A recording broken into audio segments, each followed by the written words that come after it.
How did New York City recover from its 70s low, and where does it go from here? Thomas Dyja will join us to talk about his new book, New York, New York, New York. Can you trust a memoir about lying and deception? DelGaudio will be here to talk about his new book, Immoral Man. Alexandra Alter will have an update from the publishing world. Plus, my colleagues and I will talk about what we're reading. This is the Book Review Podcast for the New York Times. It's March 19th. I'm Pamela Paul. Thomas Dyja joins us now. He joins us from the North Fork of Long Island, but normally he is in New York City, and that makes sense given the topic of his new book. It's called New York, New York, New York, 4 Decades of Success, Excess, and Transformation. Thomas, thanks for being here. Thank you so much. So I guess it's not unusual that you would be outside the city during quarantine times, but are you normally, I'm assuming, a full-time New Yorker? Were you born and raised here? I was not born and raised here. My wife was born and raised in New York, but I came to New York in 1980 for college and basically have been on the Upper West Side for all but 2 years, I think, of that. So since 1980, that's a pretty healthy experience of New York City. You married into native New York. Which gives you a whole other level of connection, and a whole family that already has school and church and friends and all these other aspects that you can immediately plug into. So it's been great to experience that as opposed to just being a transplant. But your last book was about Chicago, the Third Coast, when Chicago built the American dream.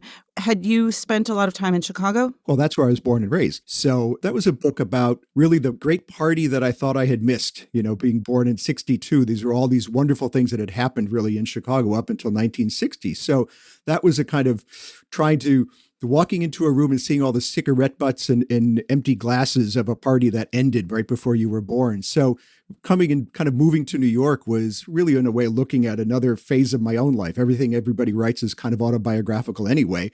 And I think in both cases, I was able to bring sort of a sense of lived life to it instead of just the facts and just the ideas. To kind of know what it was like to live in these periods as well was, I think, very important. So I totally understand city nostalgia and place nostalgia, but New York in the 70s and 80s, I guess there's some nostalgia for aspects of it, though it seems to me, having been there at that time, that it's not necessarily well-founded.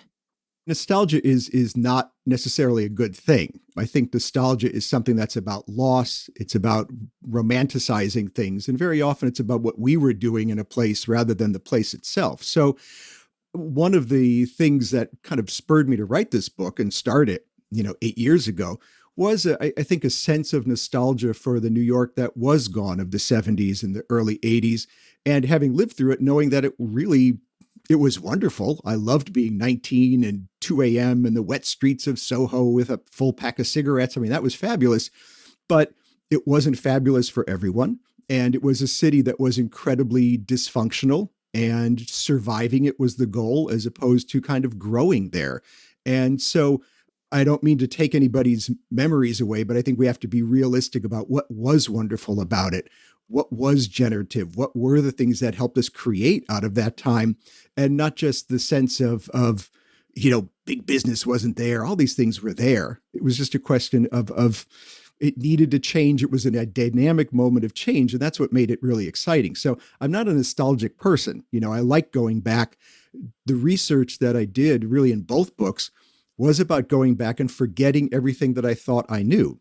So I didn't forget my emotional sense of a place. I think that was often verified, but the facts were often different. And, I went to this concert in 1983 at the Ritz. And it was like, no, it was 1985 at someplace else. So I kind of have to find that so dispiriting, but it happens to all of us.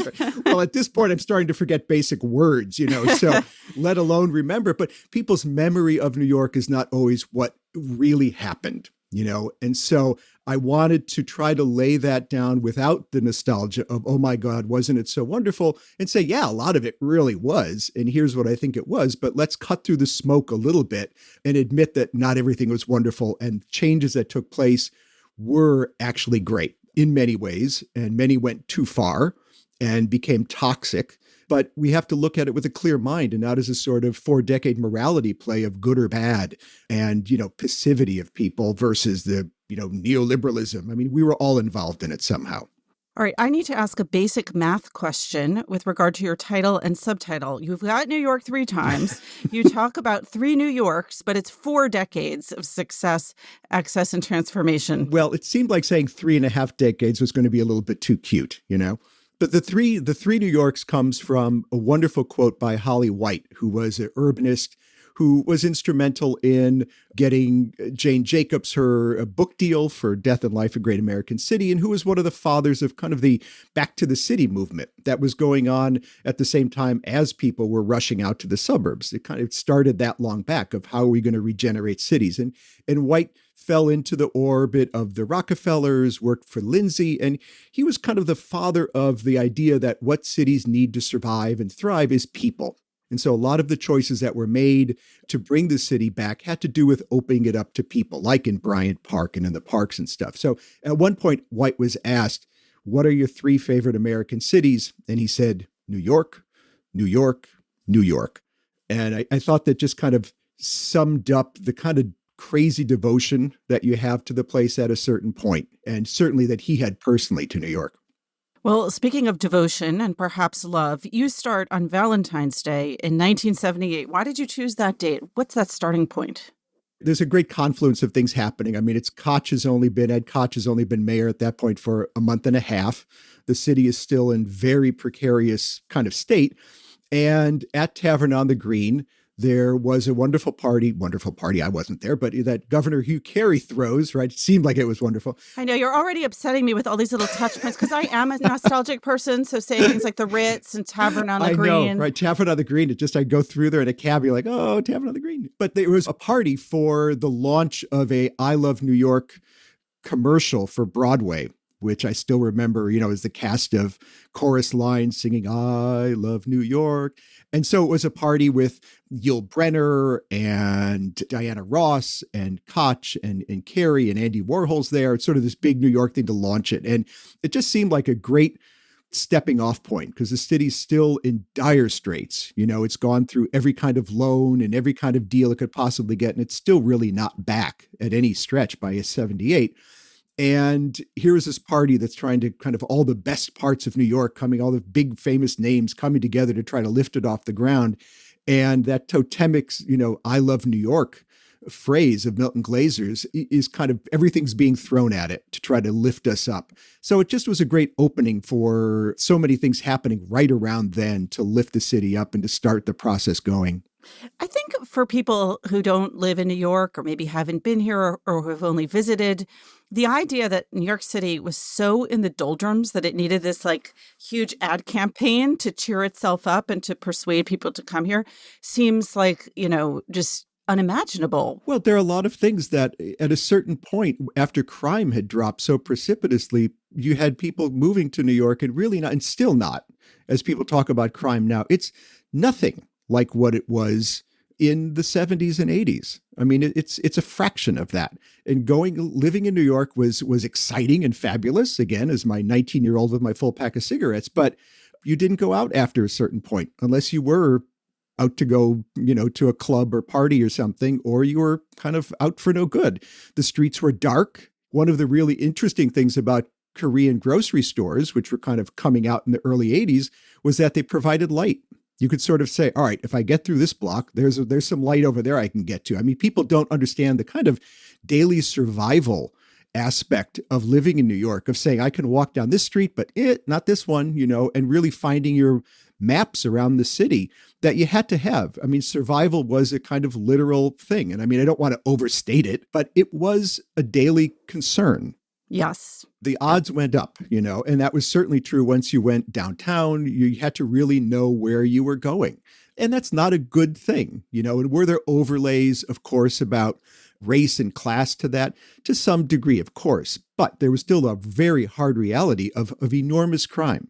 So it is not something that people really see so much. And also services in many cases were much less responsive than they are now. I mean, you were looking at times when garbage was piled up, not just because it was Tuesday night. I mean, it was because no one was picking it up. There were serious labor issues with the city, and just getting things done was a lot harder. And part of one of the real changes that begins in the 70s, and the people who we should really be kneeling to for the city getting better, was a generation of people in the city, bureaucrats really, who provided a continuity over these years of not just dreaming of what a wonderful, amazing city on a hill New York could be, but of just making it work, and just how do we make the city function? And it hadn't always functioned before. And so this was kind of a new idea, kind of the important idea that was plugged in the late 70s as part of the city's recovery, was trying to apply business methods within the city. And Lindsay tries some of this in the 60s and brings in Rand to do some advising, which goes very badly. I mean, some of their ideas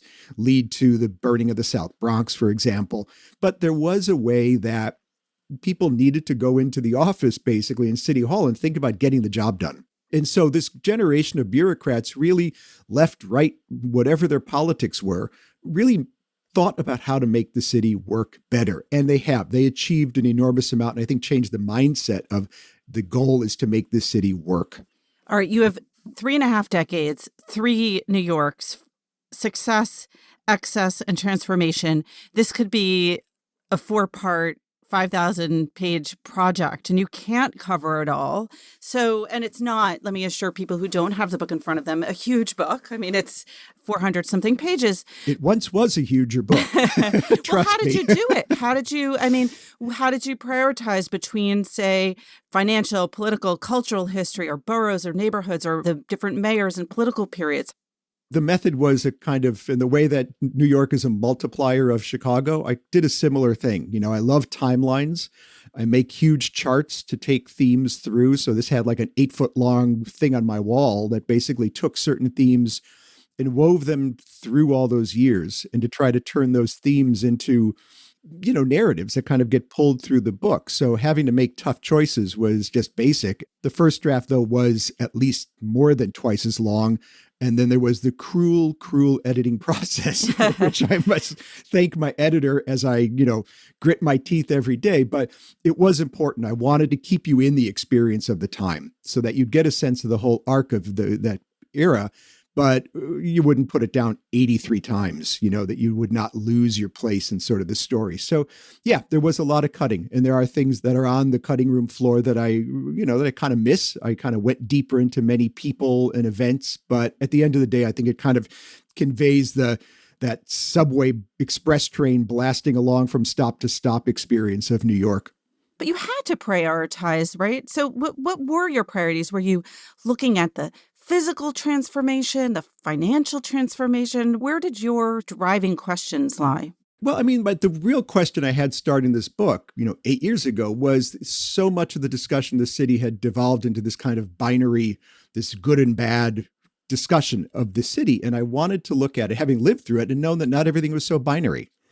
Even just moving to the Upper West Side in 1980 and raising my kids there and having an apartment, you could just say, well, that's all gentrification, but it was a lot more than that. There was a whole host of interactions and becomings that were part of that experience. And so there's a large section about kind of yuppies on the Upper West Side, which was a real consummate experience at that point that is good and bad. I really wanted to pull through what had worked and what hadn't. And getting to that was who was involved, who were the people, what were the real changes, as opposed to the kind of philosophical overlay that people were putting in these kinds of good and bad battles. What were the ideas that came through? What were the events, and how did they change over time? When you look at the good things that people like Gordon Davis tried to do in bringing the parks back to life, they were later weaponized, quite honestly, by the Giuliani administration into a form of kind of control. So we went from how do we bring people back together into public space and learn to kind of share the experience of being together in New York without worrying about getting mugged or, ripped off in some way or another.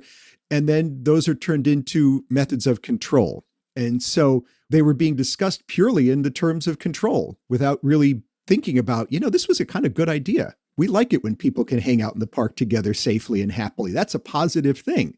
But it's not a good thing when the police are around you kind of kettling you in. So what went wrong. And I wanted to find some of those what went wrong moments and identify the heroes of this as well, who were the bureaucrats, who were the immigrants who moved here in great numbers to really support and grow neighborhoods that weren't part of Wall Street.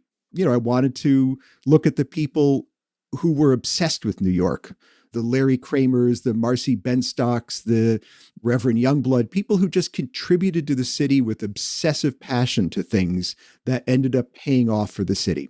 One of the ways in which people think of the city nowadays in terms of its people, and here we're going to talk a little bit about economics as well, is that it's become the city of the rich. Is that true? And is it not all bad, not all good? What are the pros and cons of that transformation? There have been very few cities that did not have any rich people in them. And, this is in human history. And sadly, or for whatever, how one wants to take it, you're not going to ever have a New York that doesn't have some winners and losers and rich people in it. The question is, what is the point of the city? And at a certain point, wealth became the whole point of New York. And over time, you see this happening, just starting where business becomes the goal. Business was one of the stakeholders, but in the 80s, when Wall Street comes back and those kinds of business methods that I talked about positively about running the city became what the city was about. And that was a very dangerous turn to make. Suddenly the whole point was business as opposed to one of the stakeholders. And that has gone and gone and gone. And we bought into very much that, that is where the big idea of neoliberalism comes into play. We did start to believe that everything had to come out of wealth. And even at the best moments of the city, visible wealth was, I think, the most damaging thing. There used to always be wealth, but it was not quite so rubbed in your face as it was by the time we got to the financial crisis, when in 2008, when our recovery was based on just hyper wealth, and people were not getting any better. Financially, people were being left behind throughout the city, but we were being told that it was all terrific because of this kind of level of hyper wealth. And that is what needs to end. Wealth is not going away, but hyper wealth is something that we just don't need. So that explains two parts of your subtitle, success and excess, or at least two components of those. What are some of the other excesses of New York that you write about during this period? Well, they kind of go all different ways, I mean, they certainly the line between crime and punishment is a place of excess on both sides. One of the saddest eras in here is the crack era, which costs so many lives, which freezes the city into place, or is a major component of freezing the city into place in the late 80s and early 90s. And then our response to it was beyond excessive, and we get into the realm of stop and frisk and the kind of policing that went from something that was necessary. A change in policing was very important, but it got taken too far. And that was probably the most devastating excess of all this. We've talked about the money that is, that corroded everything in certain ways. That level of excess went everywhere. I guess my other, because I'm a book person and I've been in publishing all these years, there's also a kind of transformation from words into numbers, I guess. There's a kind of the impact of technology on the city over these years, changed it from being an analog place much more into that kind of digital and virtual place. And I just see that as a move from words into numbers. At a certain moment, numbers took over everything. It's a bad move, going from words to numbers. That's right. Nothing good can come of that. Exactly. All right. There's so much more I want to ask you, including about all of the various mayors, but let's just focus on one. I mean, it seems that New York City picks these eccentrics for its mayors that in ways that they sort of find them adorable and endearing and ultimately contemptible. Which of the mayors did you find most interesting / fun, maybe horrifying to write about? That kind of interesting, fun / horrible, I think, could be used to describe all of them. I mean, that they each have their own fascination to them. With certainly Koch and Giuliani and Bloomberg, all three of them really do to some degree see themselves above party as being personalities first. and believe it or not, to be somehow kind of independent or above it all and creating the city in their own image. And to some degree, all three of them do that. In their ways, all three of them are entertaining and even inspiring. I mean, Giuliani did have his moments. 9/11 was a pretty remarkable performance for, 6 weeks to 2 months. Early on, he really was. I think people forget, or, one of the things to remind them of, he did do some interesting things. He was a kind of white hat guy in the worst days of the late 80s excess. Dinkins is a more complicated character because he never really aspired to the job. And the way that all three of those were always looking for something. What am I going to run next? I mean, for Bloomberg, it was sort of it was an interesting idea, Giuliani was always aimed at that job or something like it. Koch, same way. These were people who Koch certainly dreamed of being mayor of New York, and Dinkins said more than once that it wasn't something he had always aspired to. He wasn't a native New Yorker, not that that's a bar anymore, but it wasn't kind of his dream. And so he, I think, tried to work within the institutions much more of City Hall and government, and to some degree suffered for that. I mean, even though those years are a real hinge in the city's history, he does lay the groundwork, those 4 years, for everything that happens under Giuliani. From Times Square, during his years, are peak AIDS, peak crack, peak crime, and he takes actions and works towards kind of turning the corner on all of those things. But he was never able to really make New Yorkers feel that somebody was in control. New Yorkers don't want to be controlled, but they do like to feel that somebody is in control. And that was the line that he just couldn't do. And that was the line that Giuliani crossed, is that he ended up making everyone feel controlled. All right, last question. New Yorkers are worried. We're all worried about our city, worried about the theaters, worried about the restaurants, worried about the schools. What can New York City learn from its past as it makes its way out of quarantine? Well, I think the biggest thing it has to know is that the city has been in terrible straits before, and it has come roaring back.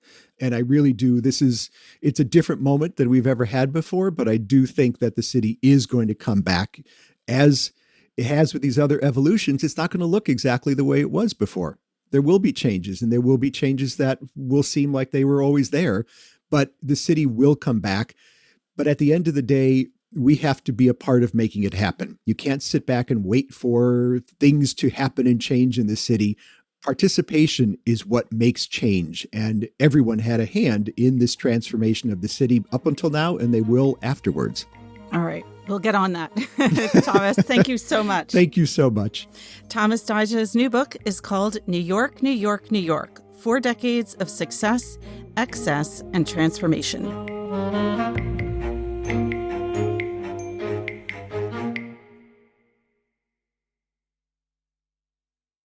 Tina Jordan joins us now to help celebrate the 125th anniversary of the book review. Hey, Tina. Hey, Pamela.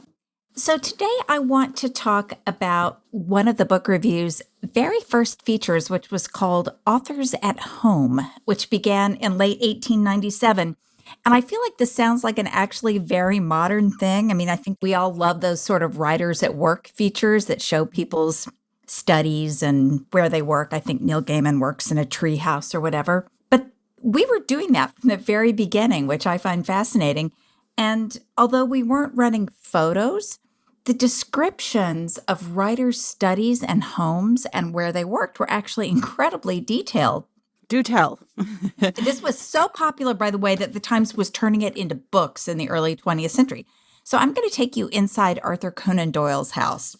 The Times had not always been a Conan Doyle fan, and it, in fact, had run blistering reviews saying things like, appreciation of Dr. Doyle's has to do with one's personal zest for the marvelous. You may care for one detective story, but when there are a dozen, you may get a fit of indigestion.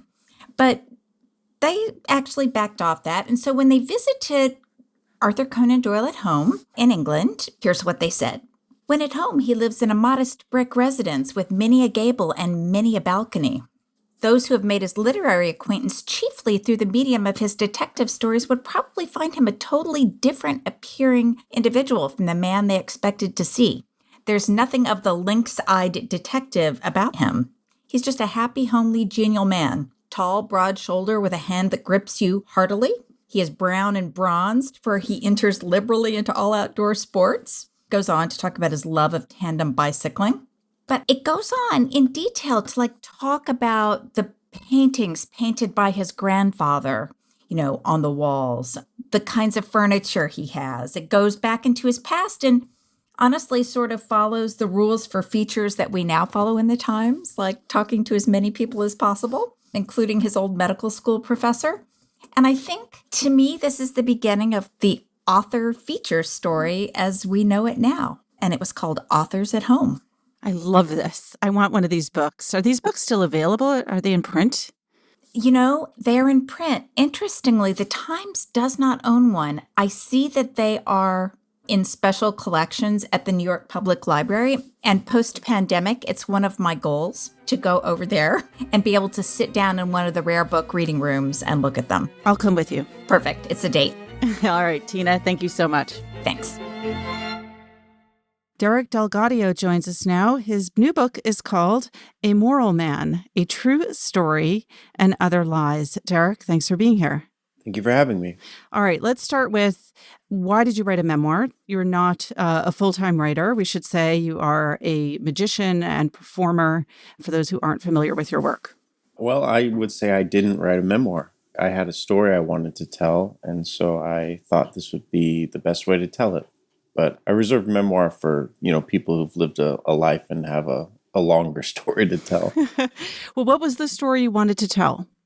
When I was in my 20s, I worked as what's known as a bust-out dealer, which is a professional card cheat hired by the house to cheat its customers. And what I experienced at that house and what I recognized, I thought was something worth sharing.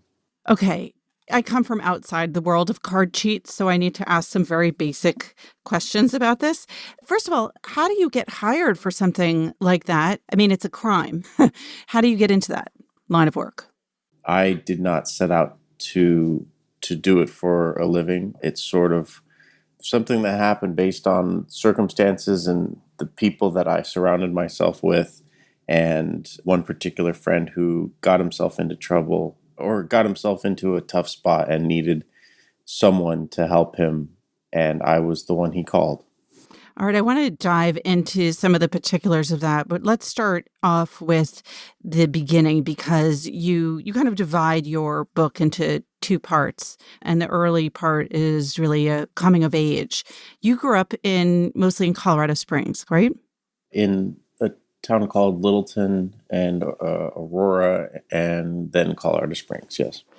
And what was it like for you growing up in those parts of Colorado? It was, it's a beautiful place to grow up, and I think it's a dream for most kids. But for me, being in a conservative town with a lesbian mother made things a little difficult.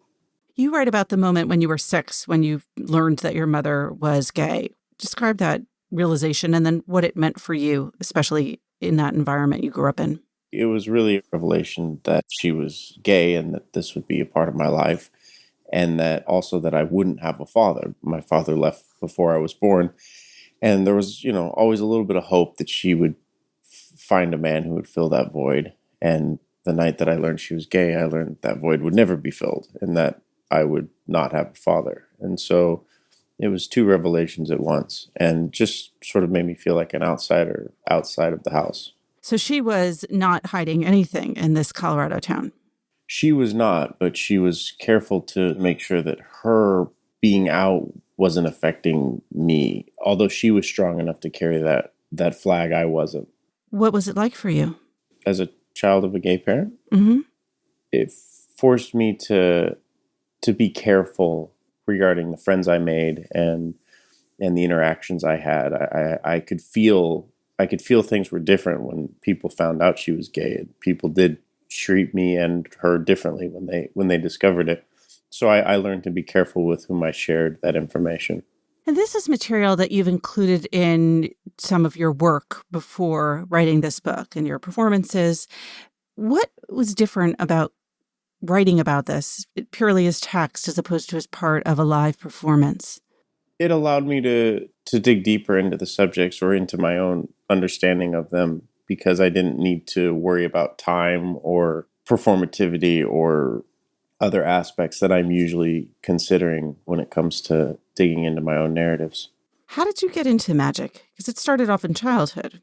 I was 12 years old and I went into a magic shop, and I thought I was going into a joke shop, but went into a magic shop and bought a book on sleight of hand. So it was truly by accident. You walked into the wrong store, essentially, or a store you thought was something else. Yeah. And what do you think it is that made you so good at it? Unlike most children who get into magic, I wasn't interested in performing. I was interested in the mechanics of it. I was interested in sleight of hand and illusions and deception in general, but I wasn't interested in sharing it with others. And so for me, it was a personal obsession in many ways. So I wasn't driven by outside forces when it came to wanting to get on stage. It was just me and the work. And that meant I could do it all the time in terms of like selfishly. I was only interested in practicing. And that became like an obsession. So I guess that's why I became proficient. What did it mean to you to be good at it? Like, what did it sort of say to you about yourself? Well, I mean, I think because of my mother being gay, I grew up keeping secrets. And then I think I found a craft that was explicitly about how to keep and wield secrets. And so I think that those two were somehow connected for me. So a lot of kids go into a magic shop knowing it's a magic shop or thinking it's a joke shop and get good at various card tricks and magic tricks, but not all of them go on to become professional magicians and performers. So what does the career trajectory look like for that? How were you able to begin to do that professionally? I really didn't set out to do that. I wasn't thinking that, I mean, for a moment I thought I would be a professional magician, but that's only because those were the skills that I had learned. And so I had this craft and I thought, well, I should probably use it since I've spent so much time on it. But the more I performed, the less I enjoyed it. And I didn't understand why. So it was a journey to figure out what the disconnect was between what I was able to do and what I felt I was supposed to do. And where does the poker come in this path? How do you go from magic to being a professional card cheat? I gravitated towards gambling sleight of hand because it was the most difficult, but it was also the most natural. The techniques that were involved with the sleight of hand used for gambling has to be natural and simulate real actions and real gestures because the stakes are much higher at the card table, obviously, and you can't do things that you wouldn't do in real life. And so I was drawn to the techniques used by the gamblers. And I had those tools in my toolbox. And then one day a friend of mine called me and asked me to use them. The second part of your book is basically a kind of extended poker game. How did you choose to structure the book that way?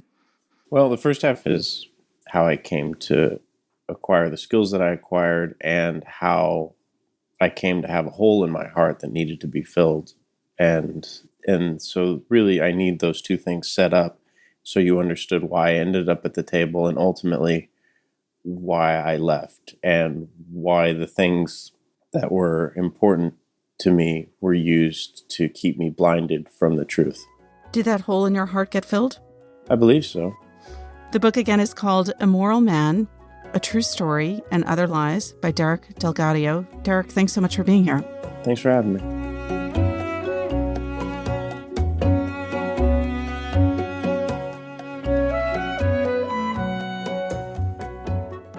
Alexandra Alter joins us now with some news from the publishing world. Hi, Alexandra. Hi, Pamela. So we've talked a lot on this podcast, of course, about the pandemic and how it's impacted the publishing industry from the business side, from the retail side. But we're starting to see some interesting ways that the pandemic is cropping up in fiction and in children's books, not just in, nonfiction by some of our top journalists and people like Michael Lewis and Lawrence Wright from The New Yorker who are writing books about the coronavirus pandemic, but how it's shaped our lives. And so one deal that happened recently that caught my eye, because it sounds fascinating, is a new book by Ann Tyler, which won't be out until 2022.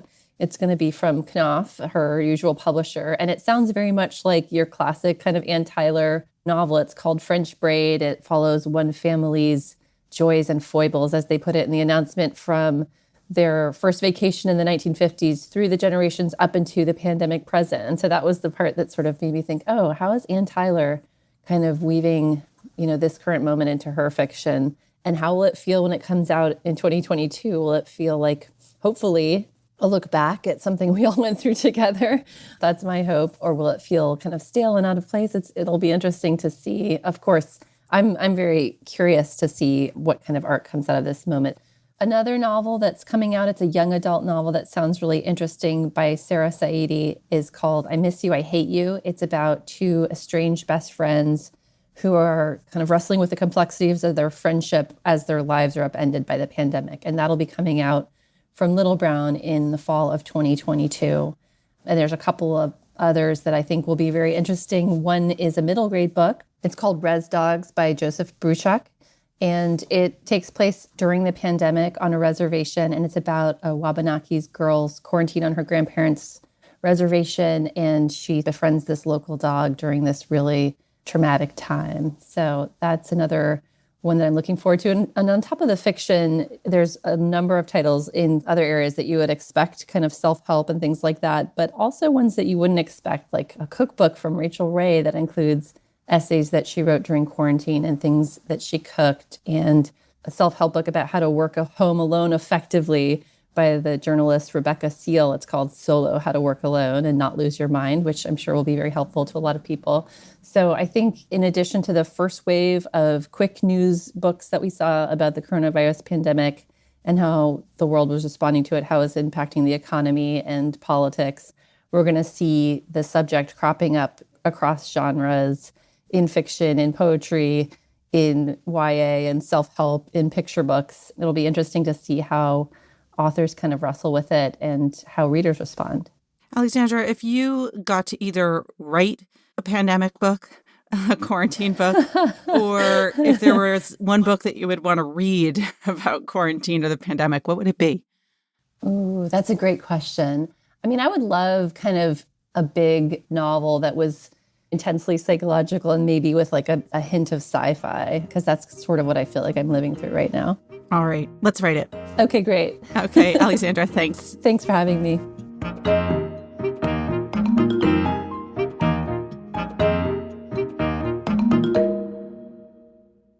My colleagues Gal Beckerman and Dave Kim join us now to talk about what we're reading. Hey, guys. Hey. Hi. So, Gal, let's start with you. You were out in LA. It's early morning. What are you reading these days? Well, this will go along with the fact that I'm out in LA. I've become very interested in Hollywood chronicles, and that got me to Neil Gabler's book, An Empire of Their Own, which came out in the late 80s, and is this fascinating history of very early Hollywood through the lens of the moguls, the early Hollywood moguls, who were all Jewish strivers. They were all men who arrived young as immigrants into the country and really made the industry. Basically, it's a group profile of 5 men, including Adolf Zucker, who started Paramount, William Fox, Carl Laemmle, who started Universal, Benjamin Warner, and Louis B. Mayer. It's basically a kind of a character study of them and the way that they each wanted to sort of erase their pasts and become Americans, and brought themselves up from, most of them started in the garment industry and then moved to buying sort of penny arcades, which is what the movies were really at the turn of the century, and then turned it into this mega industry.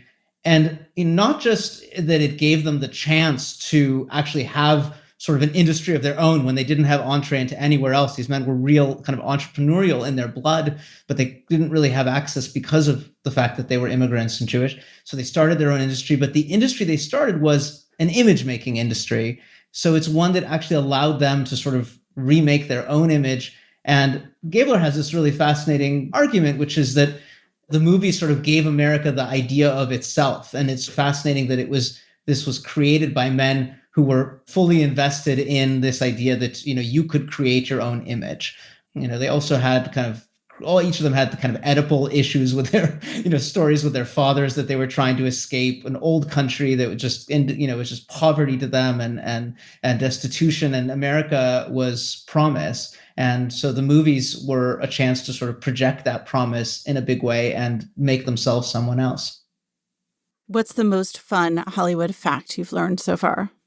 It's interesting. I mean, today we're so focused on, we in our little books corner are focused on adaptations and how so many movies kind of come out of books. But really very, very, very early on, that was the first big idea, was to take this medium that was actually quite lower class. It was people would go and watch these 5-minute films in slums, basically. And Adolf Zucker, he wanted to make them respectable. And so the way to make them respectable was actually to adapt theater and to adapt books. So very early on, that was the idea. And it was kind of through making the art itself respectable that he was making himself respectable and accepted. Neil Gabler was just on the podcast recently for his biography of Ted Kennedy. And this sounds like this is just a very different book. Kennedy is actually that's a departure, because he did, a biography of Walt Disney, which I actually have and I'm looking forward to reading, and one of Walter Winchell, the gossip columnist from the early part of the 20th century. So he's sort of interested in image making. What are you reading, Dave? I am reading a novel called My Heart by the Bosnian writer Semizdin Mehmedinovic. This is a novel that reads like a memoir, and the developments in it are taken from the writer's real life. He's lived in the U.S. after fleeing the Bosnian War with his family in the 90s and has, since worked as a journalist for Reuters. His wife works for a group that helps resettle refugees. The book opens in 2010, and he's 50, and he has a heart attack in the shower. And this is the kind of health emergency that prompts, a midlife reflective period, especially after his doctor says that a side effect of the treatment is memory loss. So that kind of freaks him out. And you sense that the existence of this novel might have a lot to do with, this impulse to save and record, to go back and mine the details of your life. And so there are a lot of observations and lessons of his time in Bosnia and the years of hustling in the US before he forgets it. And he then connects with his son who lives in Arizona, and they make a sort of pilgrimage to their first apartment in Phoenix, which is this wonderfully anticlimactic moment that he describes as, we remember the place, but it doesn't remember us. So that sort of building anxiety about memory reaches a crisis point in the third section when the narrator's wife has a health emergency of her own and does, in fact, forget almost everything. Pieces of her memory start to come back, but it's a long recovery. And this final section is really where the book starts to shine. I think there's a kind of cool detachment to a lot of contemporary autofiction, like a view of the world through smart, incredulous writers who kind of reject traditional storytelling techniques like, sympathetic characters and emotional payoff as artificial. And you do see that a bit in the first two parts of the novel, but the final part is where that cool and collected voice starts to crack, and you really see the writer dwelling in, really owning his vulnerability. In short, it turns into a very moving love story about a couple that has been married for decades, but is now relearning their relationship and falling in love again. What inspired you to pick this one up? Well, it was something I previewed.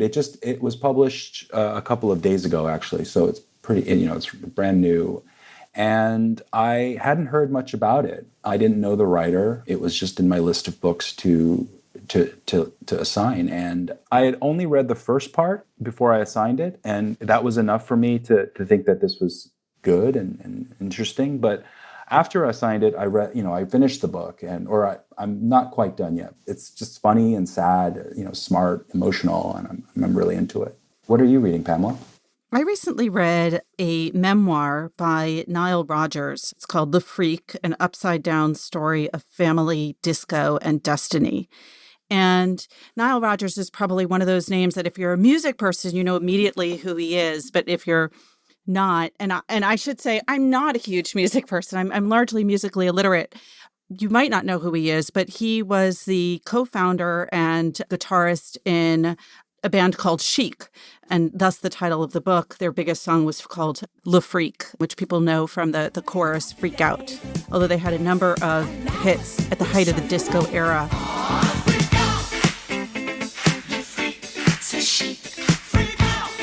And then he went on to become a mega producer of pop music in the 80s and into the 90s, and he's still working today. He produced everyone from Diana Ross to Madonna to the B-52s. He just produced everyone. He's an incredibly prolific musician and producer. And I read it for a kind of funny reason. It's a sort of weird New York Times story, but a colleague of ours at the Times had recently made his acquaintance, and she knew that I knew him in high school, but had lost touch with him and hadn't been in touch with him for decades. And through her, he and I actually got back in touch, and I realized I really needed to read this book, which came out in 2011.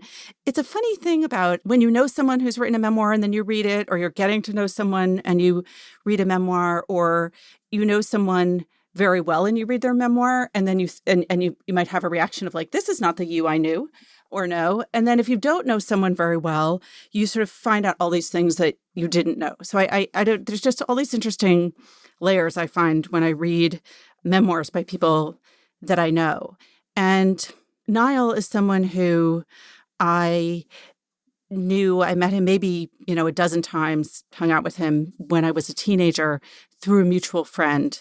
And so I was, as is often the case when you're a teenager, like someone might be a very big figure in your life and have had this impact, whereas in that person's life, you're like nothing, you're nothing to them. And that's the case of Niall to me, because he knows everyone and has done everything, and his life story is really fascinating. But for him, I was just like the friend of the girl that he was hanging out with at the time. For me, it was clear to me that he was a genius, and not just musically. I mean, he's like an autodidact, very well read, really knowledgeable. But then to see him in the studio in front of the mixing console, when I knew him, he had just finished doing the B-52s and was working with this other artist, a debut artist at the time, named Terry Gonzalez. And when they're doing that mixing in the studio, where they just sort of like move a few switches around and rework the music ever so slightly differently, it's like, I don't know. It's like watching, for me, like an artist a work in a form I completely don't understand, and you just see that there's like a very different brain at work. So he was very impressive at the time. Plus, he introduced me to people like Duran Duran, which, like, again, for a teenage girl is like a pretty colossal thing. So what I didn't know at the time, though, was his life story, and really that much about him, beyond the sort of conversation that we had and seeing him at work. And he has an amazing life story. He is like the Zelig of not just the music world, but the New York world. He had a really remarkable childhood. His mother gave birth to him at age 13. First time that she had sex, she got pregnant. And his biological father was not involved from a very early age, although he did maintain contact on and off with him. Both of his parents became drug addicts. His mother had remarried. He had this Jewish stepfather. They lived all over the city. And then at a certain point, he had this kind of bi-coastal existence where he would go to California and he would be with two of his grandmothers, and then he would come back. And it was really a kind of almost Dickensian childhood, just some periods of real darkness. He was asthmatic, and at that time, you could get sent to a kind of hospital where all kinds of abuses took place, and that happened to him when he was a child. It was interesting, the way in which aspects of his story then aligned with my knowledge of him. So one of the things that I certainly noticed is that when I would go out with my friend and him at night, for him, the night began at like 11 o'clock. And even as a teenager, I've always been a morning person. So I would be very tired, but that's when he would be like really working. And then he didn't want to go out into the city for fun until, 2 o'clock. That's sort of when the night began. That was after work. And the reason is that he was an insomniac, and that insomnia began when he was a child who was confined to this hospital for asthmatics. And one of the people on staff went around, predictably, now we realize, abusing the children in the hospital. One of the things that's so amazing about him is he is so optimistic, so positive, constantly kind of moving forward. He's had huge setbacks in his life and challenges, including very significant drug addiction and alcoholism of his own. He had some pretty serious overdoses. He's survived cancer. And yet this book which he wrote himself without a ghostwriter, is just this tale of, I don't know, positivity and resilience. He knows he's talented, but yet he's humble. There's a sense that there's a kind of humility to him and an openness. And yet, of course, he knows what he does so well. And for people who, maybe aren't familiar with his work, I would say to Google Nile Rodgers and Let's Dance and guitar. And there's this little kind of 5-minute clip where he explains how he took what David Bowie had written as the intro to that song and reworked it bit by bit to get to where Let's Dance is. And if you just watch that clip, you come away with it thinking this man has a mind that is just, beyond, unless you're incredibly musical, anything that his mind works in a different way. I'm always so impressed with, a good producer who can just have the breadth of genres, could go from disco to Duran Duran. I don't even know how you master one genre, let alone go from one end of the spectrum to another. It's always fascinating to see how those skills are so transferable and, what you can do with just musical genius. This is one of those books that, and I talked to Niles's agent about it too afterwards. It really is 4 or 5 decades of cultural history, New York history, music history that you get through this one, again, kind of Zelig-like figure who just was he was everywhere. And and if you're interested in that whole kind of Studio 54 period, it's a really fun version of New York that, especially right now during quarantine, where none of us are out dancing in any way, it's kind of a fun thing to read. All right, let's run down the books that we read again. Gal? It's An Empire of Their Own, How the Jews Invented Hollywood by Neil Gabler. And mine is My Heart by Semizden Mehmedinovich. And I read Nile Rodgers' Le Freak, an upside-down story of family, disco, and destiny. Remember, there's more at nytimes.com/books. And you can always write to us at books@nytimes.com. I write back, not right away, but I do. The Book Review Podcast is produced by the great Pedro Rosado from Headstepper Media, with a major assist from my colleague John Williams. Thanks for listening. For the New York Times, I'm Pamela Paul.